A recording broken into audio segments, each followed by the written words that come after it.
Dito sa Japan, kahit anong skills mo sa Pinas, basta pasado ka sa qualification na apply mo sa agency. Pwede ka maging construction worker, factory worker, welder, farmer, at marami pang iba. May mga agency na interviewin ka muna ng employer bago ka mag-aaral ng Japanese language kapag naselect ka. Meron din mga agency na mag-aaral ka ng lesson 1 to 10 bago ang selection. Meron din habang nag-aaral ka, pwede ka magpasalang sa interview. Walang placement fee ang hihingin sa inyo ang agency. Ang mga gagastos inyo, yung documents nyo at medical.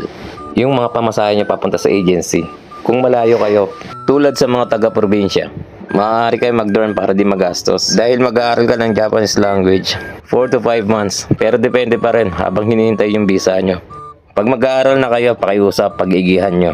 Yan ang magiging baon nyo dito sa Japan at tibay ng loob. Dahil nandito ang tunay na laban para sa pangarap nyo.